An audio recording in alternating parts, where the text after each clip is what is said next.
ఆంధ్రప్రదేశ్ వ్యాప్తంగా వర్షాలు దంచుకొడుతున్నాయి. రాష్ట్రంలో ఉరుములు పిడుగులతో కూడిన భారీ వర్షం బీభత్సం సృష్టిస్తోంది. నైరుతి రుతుపవనాల ప్రభావంతో రాష్ట్రంలోని పలు జిల్లాల్లో వాతావరణం ఒక్కసారిగా మారిపోయింది.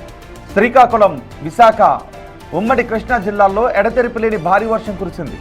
విజయవాడ నగరంతో పాటు రూరల్ పరిధిలో రహదారులు జలమయమై చెరువులను తలపిస్తూ ఉన్నాయి. దీంతో వాహనదారులు తీవ్ర ఇబ్బందులు పడుతున్నారు. ఎన్టీఆర్ జిల్లా మైలవరం, కృష్ణా జిల్లా పెడన నియోజకవర్గాలలో ఈదురుగాలుల బీభత్సానికి విద్యుత్ సరఫరాకు తీవ్ర అంతరాయం ఏర్పడింది. ముఖ్యంగా విసన్నపేట మండలం చండ్రపట్ల నుంచి తెల్లదేవరపల్లి వరకు రోడ్డుకు ఇరువైపులా భారీ వృక్షాలు, విద్యుత్ స్తంభాలు విరిగిపడిపోయాయి. పుట్రేడ వరకు సుమారు 15 కిలోమీటర్ల మేర వాహనాలు నిలిచిపోయాయి. భారీగా ట్రాఫిక్ జామ్ అయింది. ప్రస్తుతం పోలీస్, రెవెన్యూ, విద్యుత్ శాఖ అధికారులు రోడ్డుపై పడిన చెట్లను తొలగిస్తున్నారు.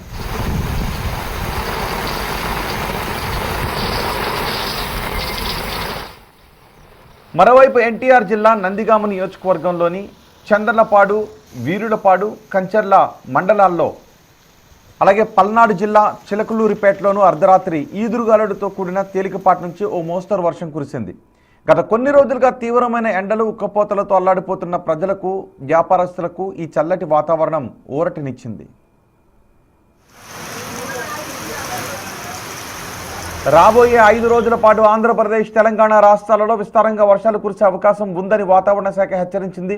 ఏపీలోని ఉత్తర కోస్తా జిల్లాలైన శ్రీకాకుళం, విజయనగరం, విశాఖపట్నం, అనకాపల్లి, అల్లూరు సీతారామరాజు జిల్లాలతో పాటు తూర్పుగోదావరి, కాకినాడ, పశ్చిమ గోదావరి, కృష్ణా, గుంటూరు, బాపట్ల, ప్రకాశం, నెల్లూరు జిల్లాలలో మోస్తరు నుంచి భారీ వర్షాలు కురిసే అవకాశం ఉంది.